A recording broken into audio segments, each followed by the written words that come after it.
নিজের অন্তরে বৃহৎ মৌলিক এবং বৈপ্লবিক পরিবর্তন কিভাবে ঘটাবো, অর্থাৎ নিজের মধ্যে বৃহৎ big fundamental and revolutionary or radical transformation কিভাবে ঘটাবো, নিজেকে বা নিজের অন্তরে এই মৌলিক পরিবর্তন বা বৈপ্লবিক পরিবর্তন ঘটানোর জন্য অসংখ্য ব্যক্তি ধর্মগ্রন্থ পড়ছেন, আধ্যাত্মিক বই পড়ছেন, অনুপ্রেরণামূলক বই পড়ছেন, দার্শনিক বই পড়ছেন, ইতিহাসের বই পড়ছেন, হাজারো ইউটিউব, হাজারো ইন্টারনেট, গুগল তারা সার্চ করছেন। হাজারো ব্যক্তি বিভিন্ন বড় বড় কলেজ, ইউনিভার্সিটি থেকে তারা ডিগ্রি অর্জন করছেন, বিভিন্ন বিষয় নিয়ে গবেষণা করছেন। কিন্তু প্রশ্ন হচ্ছে এসবের মাধ্যমে কি আমাদের অন্তরে বৃহৎ মৌলিক বা বৈপ্লবিক পরিবর্তন ঘটানো সম্ভব? মোটেই সম্ভব নয়। যদিও কিছুটা বাহ্যিক পরিবর্তন ঘটে, কিন্তু সেটি আমাদের চেতনা, বুদ্ধি বা মনের কেন্দ্রে তেমন প্রভাব ফেলতে পারে না।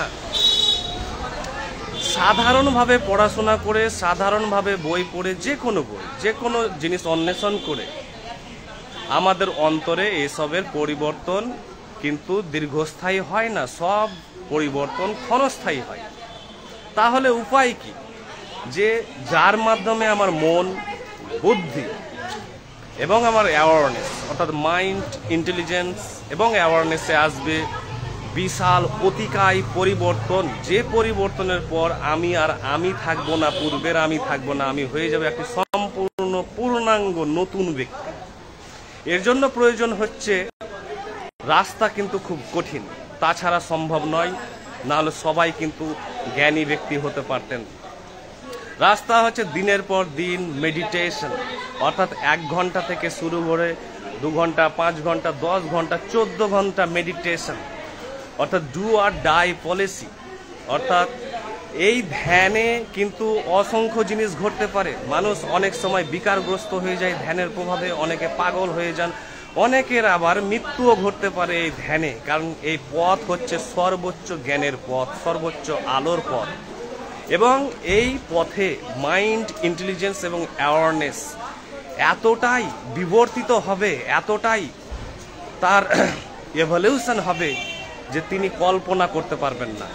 তাই ঘন্টার পর ঘন্টা মেডিটেশন ছাড়া কোনো বাহ্যিকভাবে কোনো বই, দর্শন, সাহিত্য, মনীষী, মহাপুরুষ, মেসেঞ্জার, প্রফেট, ঋষিদের কারো বাণী কোনো কিছু কাজে লাগবে না। এবং এই সেম পথেই কিন্তু আমি গিয়েছি কয়েক বছর পূর্বে, এবং আমি এই ধ্যানের পূর্বে আমার ইন্টেলিজেন্স, মাইন্ড এবং অ্যাওয়ারনেস ছিল কিন্তু অ্যাভারেজ, গতানুগতিক।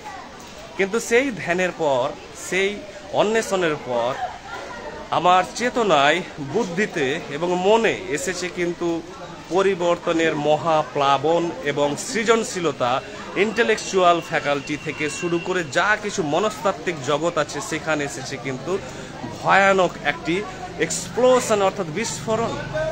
তাই শর্টকাট পথ নেই।